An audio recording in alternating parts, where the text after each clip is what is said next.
cismaan salaad daahir oo dadka badi u goran ogyihiin atolaha badda ayaa shalay garinkii dambe lagu dilay guri ku yaala xaafadda Taleex ee degmada Hodan. wararkii kala duwanaa ee ka soo baxay habka dilkaasi uu dhacay ayaa booliiska Soomaaliya waxay ku tilmaameen mid maran habaabin ah. sida uu sheegay afayeenka booliiska Soomaaliya, dilkan waxaa geystay Shucayb Leefow oo kala tirsan booliiska Soomaaliya.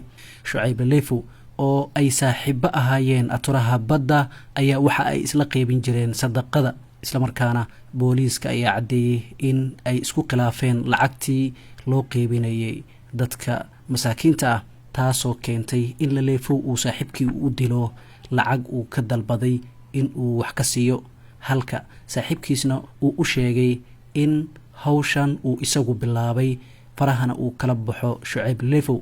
haddaba muuqaalkan waa Shucayb Leefow iyo atolaha badda oo ay mar wada duubeen, bal aan wada daawano. السلام عليكم ورحمة الله تعالى وبركاته. بعد السلام waxaan u hayaa asxaabta maanta inay ku farxi doonaan. welcome back ayaan dhihi lahaa barnaamijyaadkeeni xiisaha lahaa ee nooga barteen anigii atolaha badda. waa soo soconaa ana sigu weynina in badanna waa kala maqneen ha laakiin markaan waa soo soconaa. maxaa soo wadnaa marka waxyaabaha aan nooga barateen waxyaabo ka xisirsan. shalay indhaha daa anaga xirneen, maanta indhaheena waa furiin.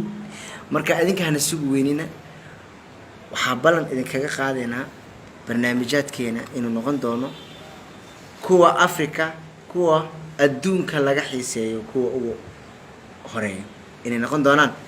marka idinka waxba hanaga hagarsanina, sheerka, subscribe-ka كل وقت كذا برني أنا أذنك قاعد نوصي سان مر والبو. أذنك أنا سومالي نما يلي وينين. أنت نبوح نسوق على يوتيوب ك.